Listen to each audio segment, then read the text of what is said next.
Hi, I'm Edwin and this is 50 songwriting tips. Tip number 1, Boxify your titles. You've got a long list of titles, just write a little plan for each title, how it can go A, B, C, or beginning, middle, end, and that each verse has a job to do. Tip number 2, 12 box your album. Think in terms of albums and write 12 simple sentences that describe what each song has to do. Just in the same way in the TV listings it would say, film, The Hobbit, boy finds ring. Really corny, very simple, get it round to the root of what it is. Tip number 3, write an album per quarter. Yes, that's 4 albums a year. And the way I do it is that the first month I write about 20 songs, very roughly, very quickly. Second month I refine those, sit with them, get used to them, see which are going to be the best 12. Third month, rehearse them and record them. And a really great tip for that is to use tip number 5, use parallel writing. And I use this concertina type method here, where you can just simply write a verse for this one, and you think, oh, I'm bored with that, I'm going to go on to this one here, and I'm going to write a chorus for that one, and then this one, oh, I've got nothing here, I'm going to start that one, but I've got an idea for a theme. And then you can just keep several on the boil all at one time.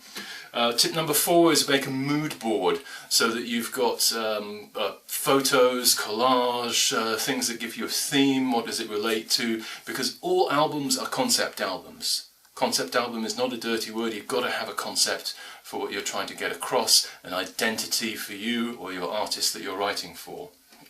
Okay, so here's a song written in the 1800s, somewhere in the New Forest. The songwriter is busy writing. Let me take you back to the scene. Okay, that's a nice little ditty. As it thinks up as I was going out one May morning, no, too corny, as I was walking up local town, but a local colour, Dibden, as I was going to Dibden town. Lovely, okay. And then, what rhymes with town? Town, frown, gown, down.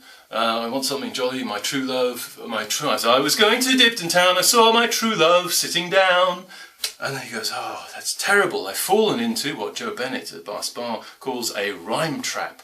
And you're being forced into not saying what you mean because you're trying to make it rhyme. Now, there's 2 ways out of that. One, the great tip Pat Patterson has is partial rhymes. So for town, instead of saying the perfect rhyme, gown, we could have had things like found, proud, shout, or even ounce, or even ounces. We'd probably get away with it, because you can get away with partial rhymes in singing. However, our songwriter didn't do that. He kept with town and sitting down, and he's got this jolly tune, and then he thinks, well, what can I do? I know. He thinks sitting down on another man's knee. Oh, but you can't be happy saying, oh, I'm so happy my girlfriend's sitting with another man, hey nonny no, honey nonny no. So it would have to be a minor tune, because this is major, and then you want to slip it to minor, but oh, there's so many depressing minor folk songs in English, why would he write another one? So then he has a stroke of genius, 2 strokes of genius. 1, the tune's a bit dull, let's see if we can spice it up with tip number 7, an interesting time signature. So 6/8, very common in English folk dance music, but 5, really interesting. And with folk music you write it 1 1 2 3 4 1 1 2 3 4.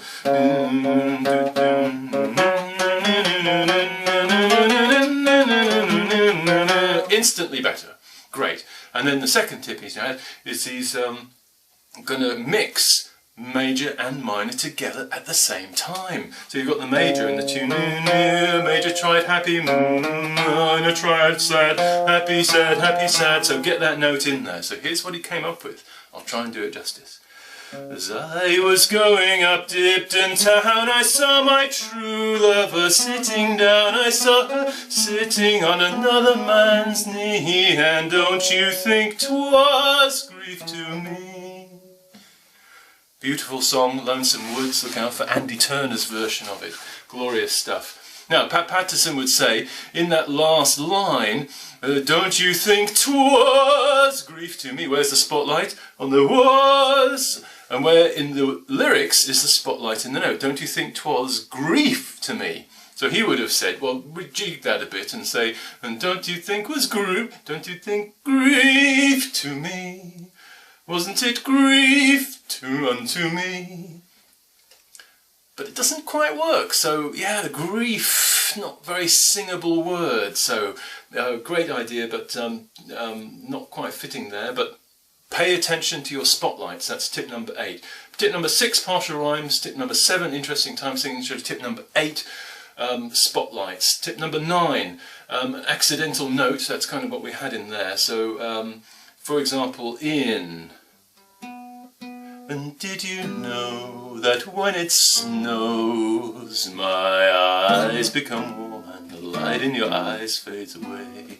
In Seal's Kiss from a Rose, a little "Did you know that when it snows G major, G minor." So there's an interesting note in there. So tip number 9, accidental note. Tip number 10, accidental chord.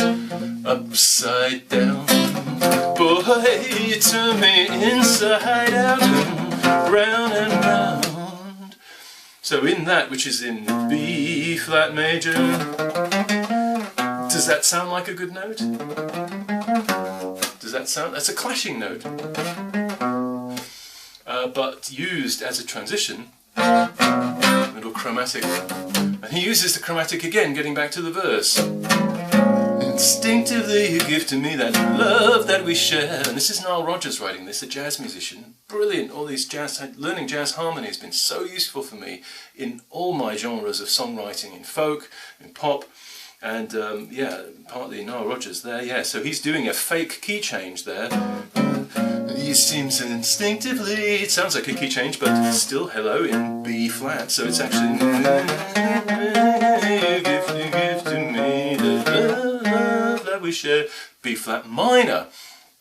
And so fake key change, very nifty, but basically the tip number 10, use an accidental chord. Tip number 11, sing. Hey, guess what? Songs are about singing. And what do most people do? They pick up an instrument and noodle around. So don't noodle around with your voice. So tip number 11, write a song with just your voice, just with singing. And then you can come back later and learn it on your instrument. This singing and playing at the same time thing. And not playing chords on your instrument. It's really useful. It's a kind of a jazz thing, that.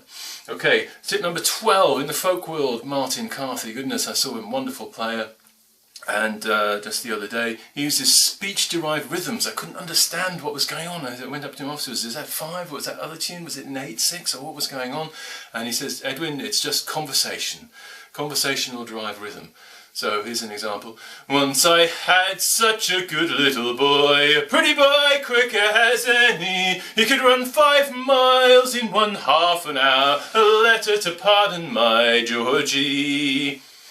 And that's tip number 12. Tip number 13, and that song Georgie is in a mode called Dorian. It's actually Dorian, and it balances, it oscillates between Dorian and Aeolian actually, but try a mode. Interesting flavours they have.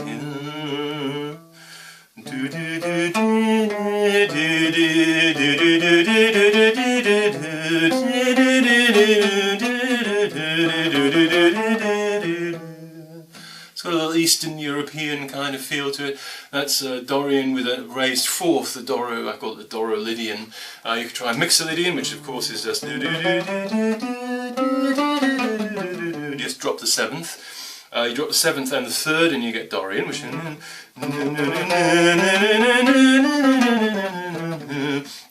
and of course this is, I found it so much easier. Is take major scale, which you all know, and then you drop the 7th to get the Mixolydian, you drop the 3rd and the 7th to get the Dorian, you drop the 3rd and the 6th and the 7th to get minor. And that's pretty much all you need to know about modes, and if you like that, you get into it, there's some more interesting ones. Tip number 13, try mode. Tip number 14, improvise from a standard. So we'll take a standard. California girls are undeniable. And then we'll say, let's improvise off that. It doesn't have to be jazzy improvisation, you can improvise anyway. My other favourite is folk, so California girls are undeniable. Great, and now we'll change the words, because what we're really nicking is just the syllable structure. So, girls from Oxfordshire like ploughmen. So there's a brand new phrase just from improvising off of California girls, we have Oxfordshire girls. There we go. Thanks, Katie. But it doesn't have to be a parody, but it really is a nice way to start out. It gives you a chord to start singing with, and then you can improvise off of that. Because improvisation is the key to songwriting. Unless you do lots of improvisation, you're not going to get good at it. So do lots of improvisation. You're looking for that nugget, that little moment, that little special little distinctive melody that you can then remember. And here's a tip to help remember. Number 15, write down the melody notes that you've just write down those notes. You don't have to use notation, just write them down. I use lowercase letters for melody and uppercase letters for chords. It's easy. But tip number 16, use placeholder words. I came up with the melody just doing this when I was writing this piece for you, and and I put some nonsense words to it that popped into my head. I like sleeping through the Jimmy Hayes show. I've got no idea who Jimmy Hayes is, or even if he has a show, but it just is distinctive to me and easy to remember in that sense. And sometimes these placeholder words, which you would normally change into better words later, sometimes they stick. They stick around because it's actually coming out of your instinct, out of your subconscious, some of these words. And also we set up a theme. Sleeping in front of the TV, watching the shows, rowing, and you've fallen asleep, maybe your girlfriend's on your shoulder, she's drooling. Okay, you're drooling on my shoulder. So, you are drooling on my shoulder. Doesn't fit the melody, but that's okay, you've got the words. You're drooling on my shoulder, so we make a melody from that. Speech-derived rhythm. You're drooling on my shoulder. Okay, it's a bit short. So repeat it. I like sleeping through the Jimmy Hayes show. You're drooling on my shoulder. You're drooling on my shoulder. I like sleeping through. Great, catchy little tune just from improvising and using tip number 16, placeholder words. Tip number 17, hum me a minor tune, minor scale. Da, da, na, na, na, na, na. Most people can hum a major scale, but the minor scale we're not so familiar with, even though we've all written a minor tune, probably without knowing it. Minor tunes can be quite jolly. Well, we're 1,000 miles from comfort, across the soaring land and sea. Ooh, what a lovely pre-chorus, yeah, it's so driving so easily. Whoa, Kyoto to the bay.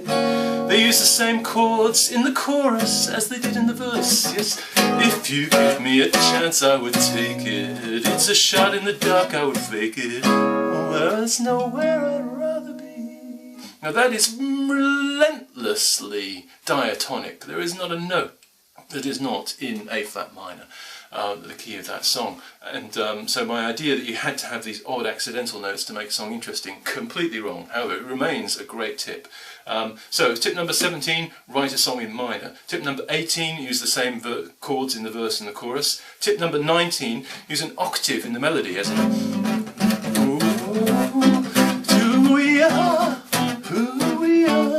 well we've come. We're in As I Was a Boy, If I Was a Boy. Tip number 20, have a little break. And George Barnett's version of this great song, which you must have George Barnett listen. He does a little break. So when it comes back in again, with the same four chords, it's fresh. He also drops out the music as well. Like the legend of the Phoenix. So 19 octave melody, 20 break, 21 pedal tones. So we go, got the most boring melody ever, we got the most boring melody ever, we got the most boring melody ever, we got the most boring melody ever, we got the most boring melody ever, but we've got the most boring melody ever. But because you've got this, that's the pedal at the top and the chords changing underneath, it works. You also invert that, have a pedal in the bass, and it's kind of like a drone.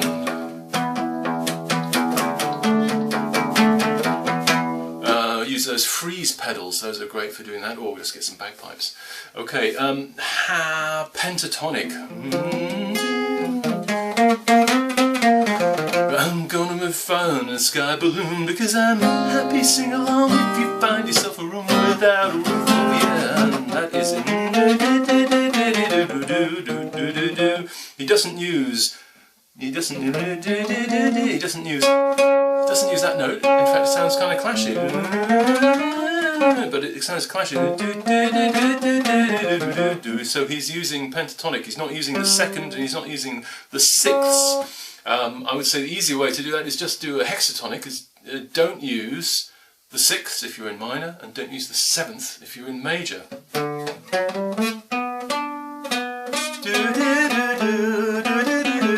It's really instantly jolly. Here's one I wrote in that.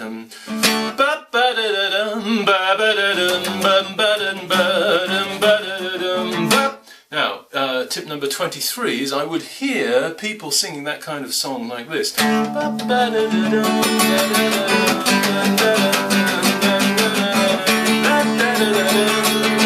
And obviously that's wrong because the guitar's too loud. So arrange the guitar, control your volume so that it's a song, not a guitar tune. And just like a DJ has compression set so it ducks in and out, when he stops talking, the music comes up behind him, and he stops talking, the music comes up. Music's up. Okay, so then we're on to 24, NoodleComping. So get a chord sequence together, put it on the computer, and then noodle 6 or 7 times and comp to get the best melody out of that, and then learn that new melody. You can noodle on bass, much more melodic, much more singable than if you're a good guitar player, better than me, which you undoubtedly are. You end up with very fast licks which are hard to sing. So noodle on bass. Tip number 25, use your dreams for inspiration. So write down verbatim what happened as you wake up. Force yourself to wake up from the dream and write it. Keep a notepad by the bed. Same, and I wrote some great tunes. I've got this recording that I made at 4 AM and I listened back to it and it's like, and you think, oh my God, what's that? But there is a germ of a great melody in there because it comes from your subconscious. Tip number 26, use a cool chord. Some songs sound plain, lacking in vigour and fizz, while others are delicious and zingy. Do you know why that is? I'll tell you.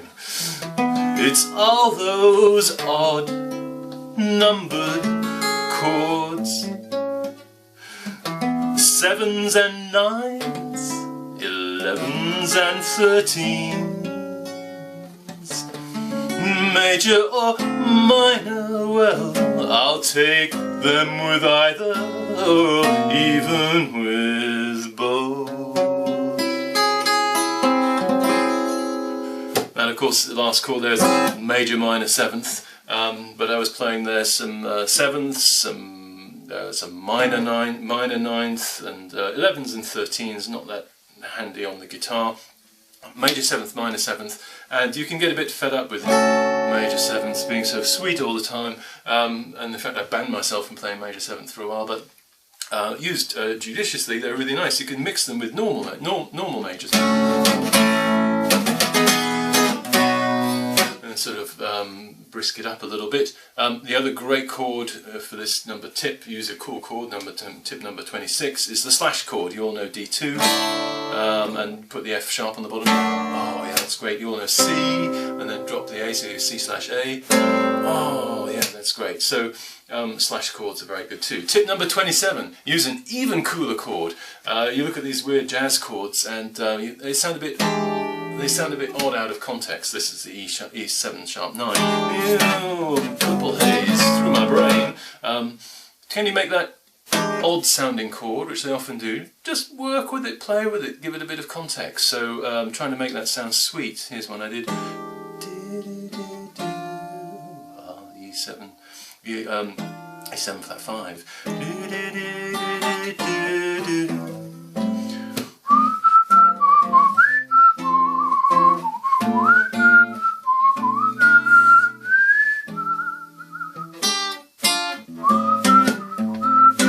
And so on.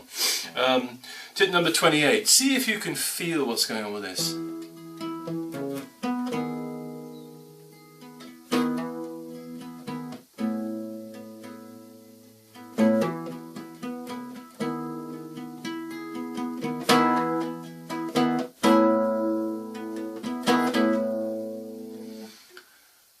I don't know if I'm performing that well enough, but there's a great feel for me with that, and that's really what you're looking for, something that makes you go, oh, either to sing it or to play it. So seek that out. Tip number 28, feel it. Tip number 29, first touch. That was the first time I picked up the guitar all day and it went, that's what I did, and sometimes that's the best thing. So don't pick up your guitar and play something that you know already. Pick up the guitar and just let your hands fall somewhere and let it go. And the same, so the first word that pops into your head, sandbags, first word pops into my head. I don't know why, but my subconscious is trying to tell me something. So is that a song, you know, it's like, wow, where did that come from? So is that a song about flood defense? Is it a song about a military song? I don't know, but something about sand. So roll with that. So first touch, first word. Tip number 29. Tip number 30. Here's a song that I've heard millions of times.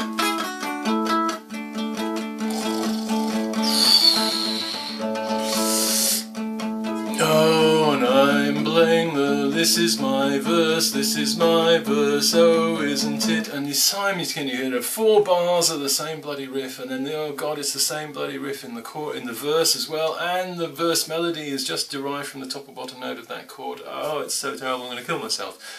So make a short introduction, tip number 28, and also, oh, sorry, that's tip number 30, short introduction, and you could even have your chorus at the beginning.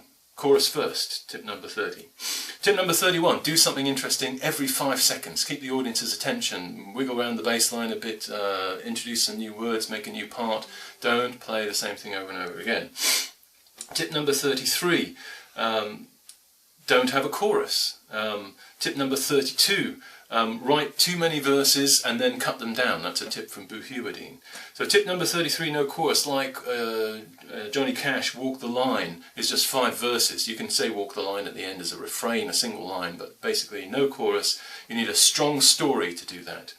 Tip number 34, you can jazz up that 5 verse, no chorus song by changing key. Johnny Cash changes key every verse in that one, which is quite hard to do, but when I've been playing jazz, I've been noticing that changing keys, no big deal, happens all the time. It's a song called Giant Steps, John Coltrane, where it changes key every 2 or 3 bars. It's like, do-do-do-do, oh my god, oh my god, oh my god. But it's really not that hard. So speaking of giant steps, giant steps are what you take, walking on the moon. The Police did this clash between punk and reggae, and fusing 2 styles together is tip number 35. You can also take a song that's not working and put it in a different style. Regina Spektor says that she doesn't have an overall style for her music, but each song she develops and makes sure each song has its own style, and that's a nice way to think. The thing about reggae and other things like that is that they are tip number 36, a ventilated rhythm, as Frank Zappa would say. Do lots of space, and you can put in interesting moments, and likewise, tip number 37, there's some dynamics, some light and shade.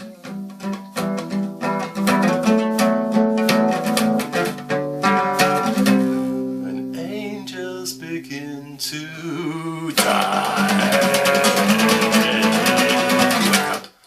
try to put on a little leaves keys upon it. Anyway, System of a Down, Chop Suey. Look out for Richard Cheese's cocktail jazz version of that, which is excellent. And both of those versions have excellent dynamics, and the range and the pitch and the light and the shade and the gaps. Oh, terrific.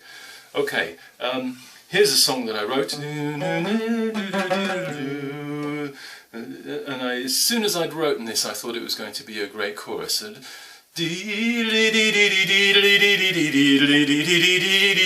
Obvious chorus. Then I used tip number 38. Make your chorus a verse, downgrade it, and then come up with something even more bouncy, because no one wants to listen to a dull verse. Just because you've got a great chorus, oh, I'll write a dull verse so it builds up to that great chorus. No one's going to listen to that and wait for the chorus. Start with a really punchy verse.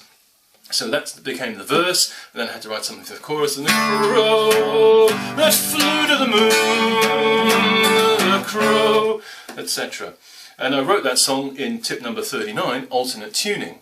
and dadgad, and you can always put it back into normal tuning afterwards and still have that same song. So really handy alternate tuning for keyboard players among you. That's like waking up in the morning and some of the white keys are black and some of the black keys are white, and you're going whoa, whoa.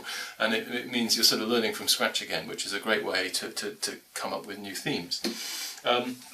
Here's a song which... Oh, little ants go marching in a line. Well, they look very dapper, they look very fine. They go marching, marching, marching, marching, marching, marching, squish! 3 little ants go marching in a line. 3 little ants go marching in a line. Lovely song by Robin Mackenzie of... she's on February Album Writing Month, a fantastic songwriter, and that was a song she wrote for children, of course, and you should write a song for children. Tip number 40, and characteristics of that are that you sing along. It's gross, it's funny, it's big, it has dynamic range, and a lot of those things are things you probably want to bring into your songs for adults, so very much worth trying. And of course it has to be repetitive. And of course it has to be repetitive. So tip number 41 is use a riff or motif.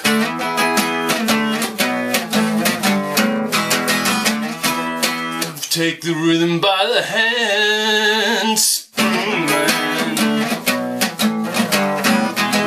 Great fun to play, and of course, actually, that Spoon Man song there has a riff for the chorus as well, so you can riff all over the place. Excellent stuff. Tip number 42: through composed songs like Bohemian Rhapsody, Paranoid Android, many of Wagner's art songs, that kind of thing, all about, instead of going A, B, C, B, verse, chorus, middle, A, chorus, or even going A, B, A, which is a lovely thing, simply go A, B, C, D, E, F. So you don't have a chorus, nothing's repeated, but each verse goes all the way through.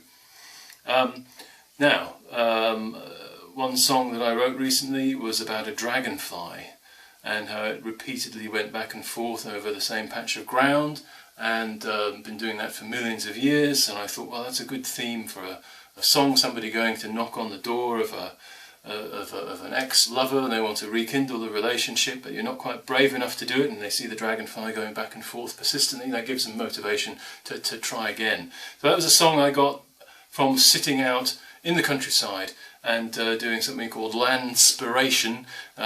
We go out land songing, and it's a great way to come up with inspiration for a song. And as I said, think of how you can get boxes, A, B, C, Ds, out of what you're seeing, rather than just saying, oh, that's a pretty flower.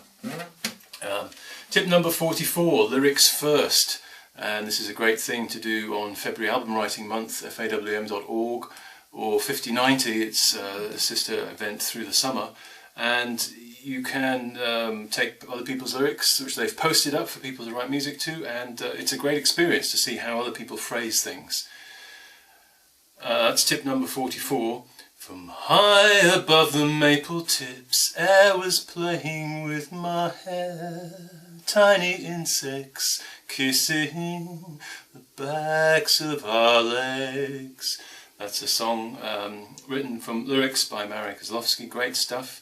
And she's very poetic in what she writes, and that really resonates with me. And of course that got me more into poetry. I did National Poetry Writing Month, 30 songs in 30 days during April, 30 poems in 30 days rather, very much worth doing.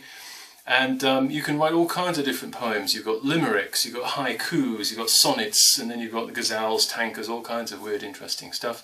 And anything to break out of the curse of the couplets. Pat Patterson also hates couplets, they're boring, so use 3s instead of 2s. For example, Northumbrian folk song, Elsie Marley is so fine, she won't get up to feed the swine, she stays in bed till 8 or 9, do you ken Elsie Marley hinny? Now, tip number 47, try an instrumental chorus.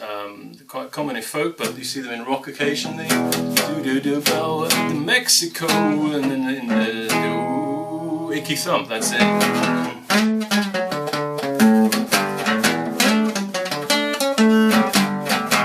Great way to change the atmosphere of something and giving some focus on the instrumentation if you want to do that. So that was tip number 46, beg your pardon, instrumental chorus. Tip number 47, congruency. Here I have a song. I'm taking a photograph of you with my mind. Don't need a camera, the film is just this heart of mine. Now if I'd gone in the chorus, I could go, my exposure to you, you're filling my entire field of view. And if I'd gone saying, well, you're knocking me over like a big ocean wave, yeah, you hit me like a freight train, baby, ooh yeah, that would seem odd, because it is odd. If you're talking about photography, don't bring in other metaphors about oceans or cars or something.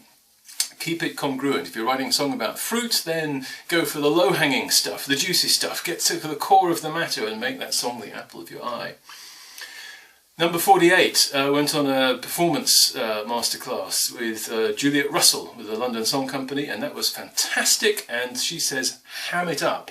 When you're making really big gestures and you really seem like you're being incredibly cheesy, to the audience that's just going to seem like a normal performance. So ham it up, and Frank Zappa's favourite phrase, put eyebrows on it, or put some garlic in it.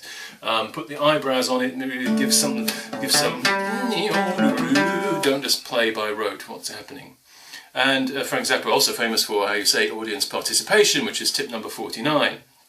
And tip number 50 is object writing. This is where you write for 5 minutes, you get up in the morning, pick an object and write about it for 5 minutes. I found that useful, good for getting the ideas flowing, or just the ability, honing one's ability to get ideas flowing. I haven't actually got many songs out of those exercises, but it's a great experience and a great practice. What is useful for me is object poeming, where you write a poem form very, very, very quickly. You can rhyme if you want, but not if it slows you down, and just those you end up with things that are more useful, little fragments you can put into songs later. So there's the 50 tips. I hope you enjoyed them. I'm going to close out with a song that involves a bunch of these tips that I packed into one song. It's got 10. Tip 10, a major chord and a minor as expected. Tip 12, we're using speech-derived rhythm. Tip 18, the verse and chorus are the same chords. Tip 23, I'm moderating the guitar volume. Tip 25, it's a dream bass song. Tip 26, it's got some slash chords in it. 30, very short introduction. 31, something's happening every 5 minutes. 5 seconds, I hope, 5 minutes. 34, it's got modulation. 36, dynamics. 45, I've got some rhymes in threes. 47, I hope it's congruent all the way through. 48, eyebrows, and there's some audience participation right at the end as well. Anyway, I've been looking for a phrase. Well, I've been looking for a phrase, coming up with ways to write you into a love song. But my tune's falling flat, got no clever wording that I can pull out of my hat and write you a love song that will say how I feel. Instead I'll sing, yeah, I'll sing it from the heart, hoping to impart that when I sing it in the key of you, I'll sing it from the heart, hoping to impart that when I sing it in the key, in the key, in the key of you. Might not have the greatest riffs, but I think that you're terrifically lovely. And I'm hoping that I'll find that special melody and write you into my love song and say how I feel.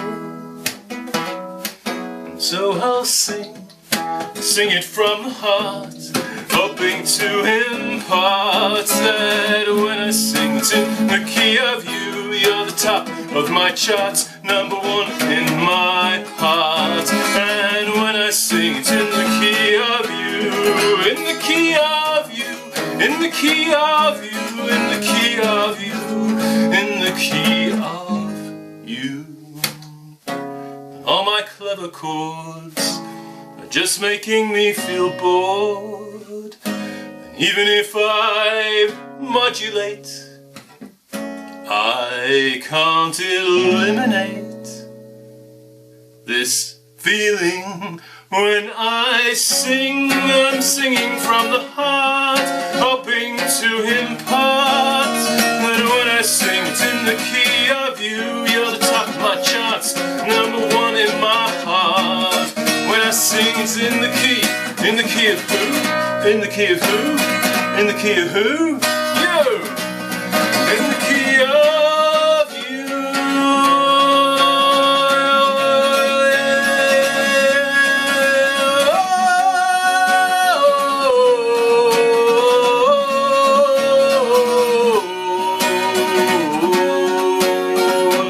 In the key of you.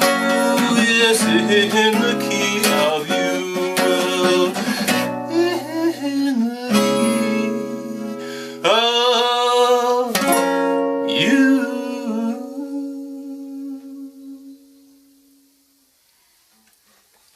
So that's all for today. That's your 50 tips. Thanks very much for watching. A big thanks. Many of these tips are mine, but many of them I've borrowed, adopted and stolen from other people, so a big thank you to all them. Boo Hewardine, fantastic, thanks very much. All the Arvon course in the UK. Songwriting festival organised by the incomparable Joe Bennett, which of course fantastic influence on everybody. Pat Pattison, Gary Burton of Coursera, thanks very much for that as well. And then Michael Garrick, RIP, great stuff at the Jazz Academy. And all the folk clubs in various deepest parts of Surrey, Sussex and Kent that I've been to, thanks for putting up with me. And I've also borrowed heavily from folk songwriters like Jez Lowe and harmony groups like Lady Masery. Karine Polwart, her lyrics, fantastic influence, I've nicked a lot from that, that's definitely great. And then of course the February album writing month, where I was doing fawm.org, and National Poetry Writing Month, and Arvon, and the incomparable Gary Ewer. You must get his email updates, they're just absolutely brilliant. So I've been Edwin Chevsky, thanks very much for listening, and hope to see you around sometime, and we write a song together.